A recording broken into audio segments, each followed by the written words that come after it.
Hello and welcome. This is Japan, and this video is very late. I don't know what happened with Tubi. I normally watch Evolve on Wednesday, and then I'll do the episode when I get home or like the review.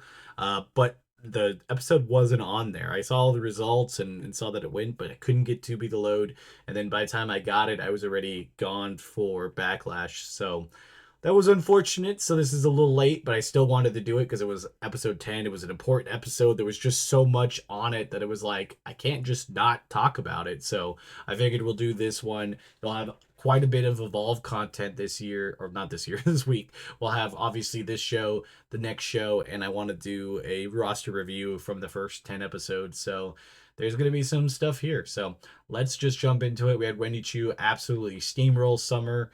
Obviously, we've seen Summer kind of in the background on the VIP lounge. She hasn't got a match before this. I feel like this was a pretty good steamroll. I'm cool with Wendy Chu steamrolling through the roster. I think the match itself was just okay. Obviously, not anything too crazy. I put it up in C. I thought the match itself was good for what they're doing, as Wendy Chu is getting more and more power and all that. Next up is the Evolve Championships. I actually really like them. I got two pictures because you couldn't quite see the men's belt and the women's belt correctly, so I wanted to make sure you had a full image. I like these belts a lot. They kind of remind me of like something that would be like an ECW. It's kind of hard to read, but I think with the seeing the Evolve logo and stuff, you'll be able to pretty much know that it's from there. And it's really exciting to see who will get that opportunity. They announced that there'll be two fatal four-way matches. The women's side, I think, has 3 out of the 4 already picked out. The men's only has Sean Legacy. So I'm kind of excited to see what they're going to do here. So I think the titles I'll put up in S tier. I think both of them are really nice. Next up, we had Jackson Drake versus Deco Knox. Honestly, just kind of just a it's an okay match. I don't really know what to say with it. They didn't really give them a lot of time. Obviously, Evolve, you have to make the best of your time because there's going to be a lot of times where your match is only like 4 or 5 minutes. But it didn't really feel like there was much given on both sides. I would probably put it a little bit lower under the Windy Chu match just because, at least with the Windy match, I can see what they're doing and what they're trying to do. Next up, we had the main event, which was Nikita Lyons coming down and beating Kendall Gray. Now, I like the way that they had been working Kendall Gray's character. She had been, pretty solid, one of the top women in the whole division. So, like, this kind of felt random to let her get beaten so fast by Nikita Lyons, also, that I just didn't quite understand the point of that.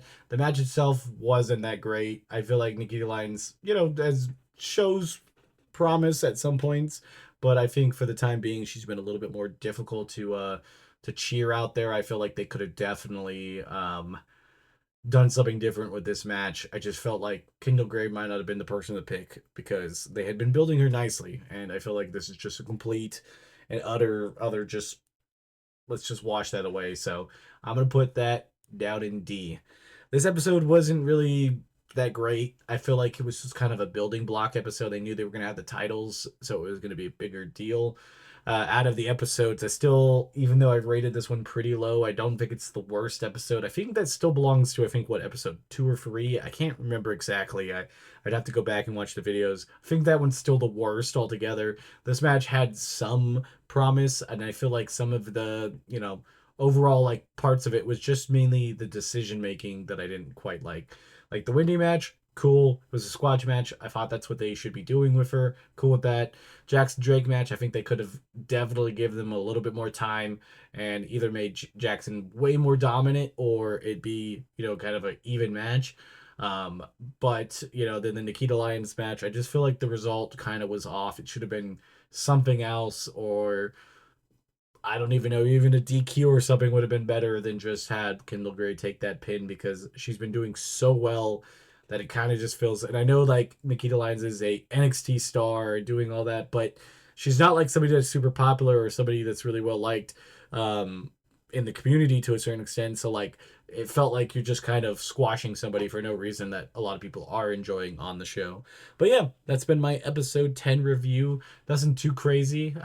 This will come up, on the day that episode 11 will be airing, and then I'll have the episode 11 air episode what I'm doing is right after that, and I will be doing the tier list on rating everybody on the roster that we've seen so far.